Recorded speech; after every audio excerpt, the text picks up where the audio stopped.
કાળ તત્વ. બ્રહ્માંડના અસ્તિત્વમાં કાળ તત્વનું શું મહત્વ છે?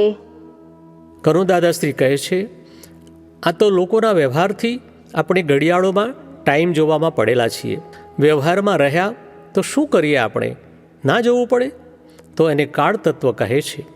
સારા બ્રહ્માંડમાં કાળ તત્વ એ આખો યુનિવર્સલ આસ્પેક્ટ એટલે કે બ્રહ્માંડી બાબત છે, જે પરફેક્ટ ટાઈમ્ડ બિલકુલ સમયને સંલગ્ન છે.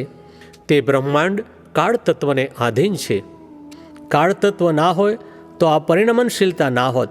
એટલે એ એવું તત્વ કે જે તત્વ એ કરીને બધું જૂનું નવું ફેરફાર થયા જ કરે, નહીં તો આ રિલેટિવ ટાઈમ ભૂતકાળ ભવિષ્યકાળ ના હોય.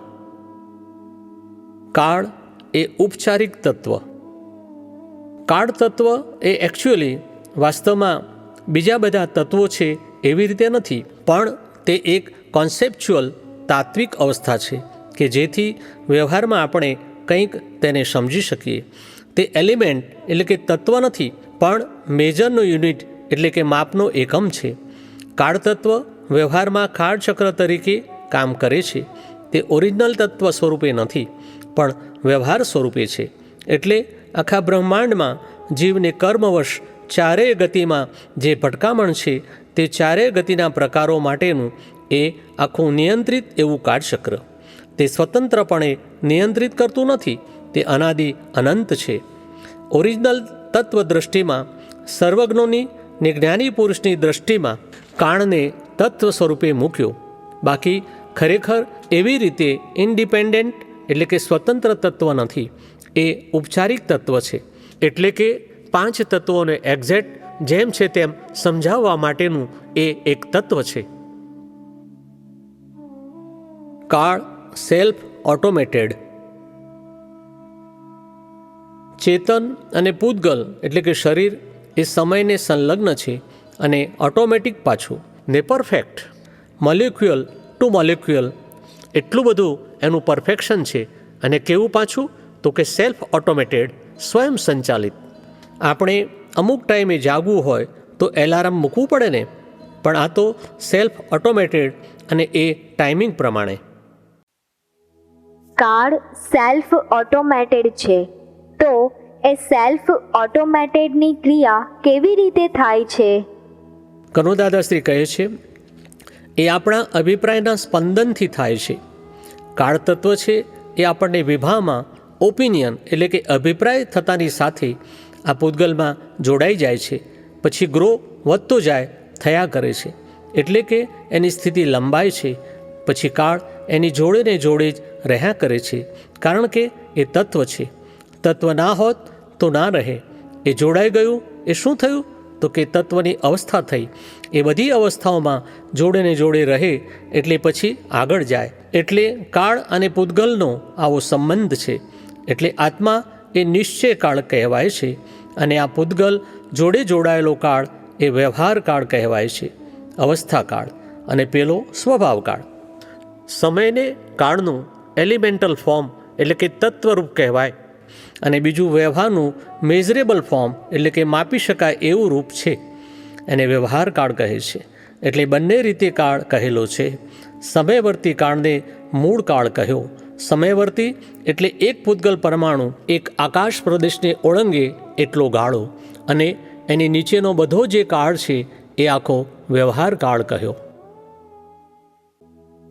કાળને તત્વે કરીને કેમનો સમજવો? કરુણદાદાશ્રી કહે છે, કાળ બધી અવસ્થાઓને બદલવાનું ક્રિયાકારક પ્રમાણ છે.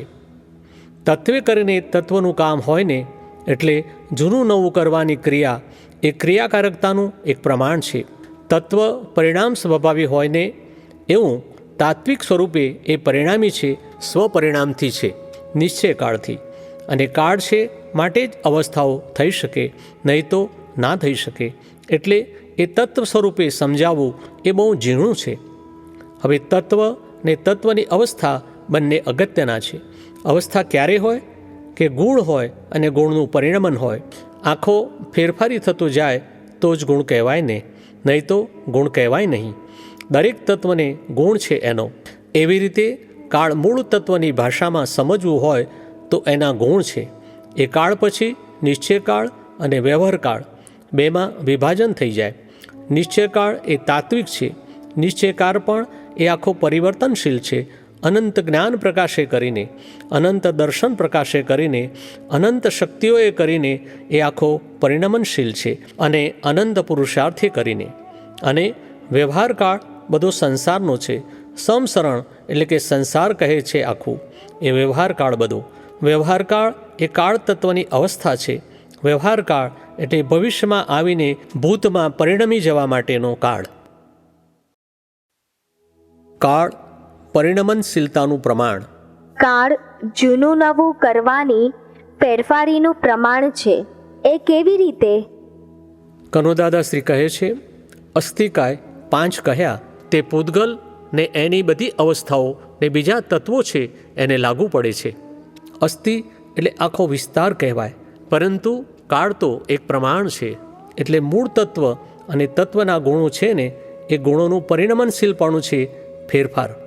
એટલે કાળ એ વસ્તુ જુદી છે ને ફેરફારીનું જે પ્રમાણ છે ને એ પ્રમાણમાં એ તત્વ કામ કરે છે એ તત્વનું. એટલે ગુણની અવસ્થા ઊભી થઈ, એ જન્મ થયો, ટકી અને વિલય થઈ ગયો, અવસ્થાનો નાશ થયો. એ આ તત્વનું પરિણમનશીલતાનું એક જાતનું આખું પ્રમાણ છે. અને એ પ્રમાણ સૂક્ષ્મ થતું થતું થતું આ કાળમાં આપણે ક્ષણ પર આવી ગયા છીએ. એટલે એ આ કાળના પ્રમાણથી એને અવસ્થા કહી. ચોથા આરાના પ્રમાણથી જોવા જઈએ તો પર્યાય પર જાય પછી કાળની પરિવર્તનશીલતાને કારણે અવસ્થા સૂક્ષ્મ ઝીણી ઝીણી થતી થતી એ આખી સમય પર પહોંચી જાય. એટલે આત્માને સમયસાર કહ્યો. એટલે પરિવર્તનકાળ એક સમય પર આવી ગયો, જે કાળનું મૂળ તત્વ છે, સમય પરિણામી. એટલે આત્માને સમયસારી એ રીતે કહ્યું. સમયસાર એટલે મૂળ ચેતન માટે, એટલે કે સારા બ્રહ્માંડમાં 6 તત્વોમાં સાર સ્વરૂપ સાર હોય તો સમય છે, અને વ્યવહારમાં સાર હોય તો તે પૂતગલ છે, એને પૂતગલ સાર કહ્યું. અને એ આત્મા સાર સ્વરૂપ થાય તો જ તે પૂતગલ પોતાના સ્વભાવમાં પરિણમે છે, નહીં તો ના પરિણમે. તાત્વિક ભાષામાં, તત્વ ભાષામાં સમય શબ્દ કાળને લાગુ પડતા એ પરિણમનશીલતાને કહે છે. પરિણમનશીલતા કોની? તો કે આ પૂતગલની. એ પૂતગલનું પ્રમાણ શું? તો કે સમય. પણ એ સમય આજે અહીંયા રહ્યો નથી. એ સમયનું પ્રમાણ મહાવિદેહ ક્ષેત્રમાં છે. અહીં રહીને આપણે સમજી શકીએ ખરા. પરિણમનશીલતા એ પૂતગલની હોય છે તો એનું પ્રમાણ શું, માપ શું? તો કહે એમાં પ્રમાણ માપવાનું હોવું જોઈએ, કારણ કે પૂતગલ સ્વયં પરિણામ માપવાનું નથી. એ પરિણમનશીલતા સમજવા માટે તત્વ અવસ્થા છે. કઈ તત્વ અવસ્થા? તો કે કાળ તત્વ. કાળ તત્વ એ પૂતગલ નથી, પરંતુ એ પરિણમનશીલતાનું પ્રમાણ છે. કાળ એ વ્યવહાર કાળ છે અને સમય એ તત્વ સ્વરૂપ છે. સમય તત્વ સ્વરૂપે હોય નહીં અને વ્યવહાર કાળ એ વ્યવહાર સ્વરૂપ હોય નહીં.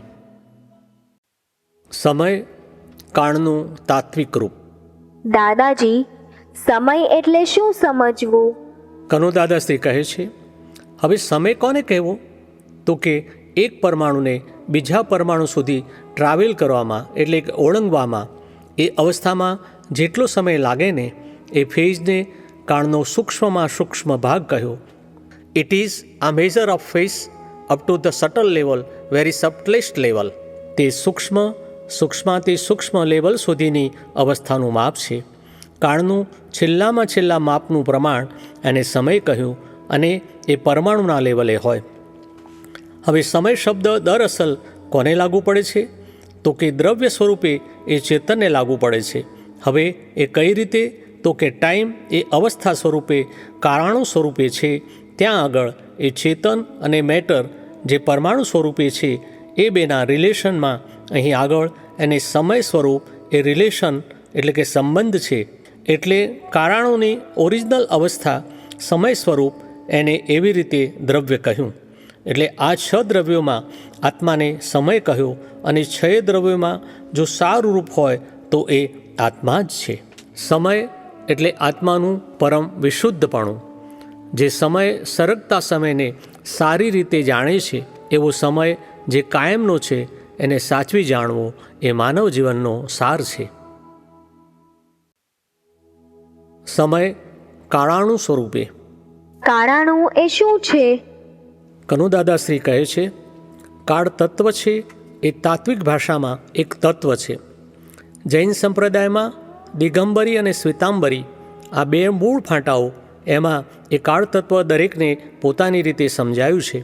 બંનેને એ મૂળ તત્વ સ્વરૂપે તો સમજાયા છે, પણ એ તત્વને પછી વ્યવહારની ભાષામાં લાવ્યા એ એમને પોતાની સાંપ્રદાયિક દ્રષ્ટિથી લાવેલા છે. દિગંબર સંપ્રદાયમાં કારાણું તરીકે તે તત્વ સ્વરૂપે સ્વીકારાયેલું છે અને શ્વેતાંબરમાં એ સ્વીકારાયેલું છે. એ તત્વ સ્વરૂપે ખરું, પણ એમાં અવસ્થા સ્વરૂપ બધું એમની પાસે આવ્યું છે, અવસ્થા સ્વરૂપ. કાળાણું એ પૂતગલ પરમાણુ કહેવાય? કનુદાદાશ્રી કહે છે, ના, એને પૂતગલ પરમાણુ ના કહેવાય, એને દ્રવ્ય કહે છે. તત્વ કહી શકો તમે, પરંતુ એ દ્રવ્યની ભાષામાં છે, એ તત્વની ભાષામાં છે, બીજી રીતે નથી. એટલે દ્રવ્ય તો બધા જ કહેવાય ને. 6 દ્રવ્યો જ છે. આપણે પૂતગલ સ્વરૂપે દ્રવ્ય સમજીએ એવું નથી સમજવાનું. કાળ એટલે તાત્વિક સમજણે કરીને એ તત્વ છે. એ દ્રવ્ય અવસ્થાના ફેરફારીપણામાં નૈમિતિકપણે એક નિમિત્ત દ્રવ્ય તરીકે સ્વીકારાયું છે. કયું દ્રવ્ય? તો કે કારાણું, કાળ અણુ. હવે અણુ એ પૂતગલ પરમાણુને માટે કહેવાયું છે, છતાં પણ એ પૂતગલ પરમાણુ સ્વરૂપ નથી. એવી રીતે અણુ નથી. અહીંયા અણુ એટલે યુનિટ અવસ્થા. એ યુનિટ અવસ્થાના ભાગને કાળાણું કહ્યું. કારાણું દ્રવ્ય સ્વરૂપ ઓળખાયા ખરા, પણ એ અણુ સ્વરૂપ નથી. એ પ્રમાણ સ્વરૂપ છે. પણ શાનું પ્રમાણ? તો કહે અવસ્થાઓનું અવસ્થાંતરપણે પરિવર્તનશીલપણું, એનું આ પ્રમાણ છે. કાળ એ તો પરિવર્તનશીલતાનું પ્રમાણ છે, તાત્વિક પ્રમાણ છે. તાત્વિક પ્રમાણ હોય નહીં ત્યાં સુધી આપણે કાળ તત્વને સમજી ન શકીએ. આ જીવનની બધી અવસ્થાઓ ના પકડાય. આ રિલેટિવ વર્લ્ડમાં આપણને કાળચક્રનું, એ કાળચક્રને સંલગ્નનું કામ લાગે. કાળચક્ર એ બિલકુલ યથાર્થ સમય આધારિત છે. એની જુદી જુદી અવસ્થાઓ પસાર થતી જાય. આ બધા ઝાડ પણ ટાઈમ રિલેટેડ છે. બીજમાંથી ઝાડ થઈ જાય ત્યાં સુધીમાં બધી સિઝનમાંથી એ ચાલ્યા જ કરતા હોય છે. એમને પણ બધી લાઈફ છે, બધું જ છે.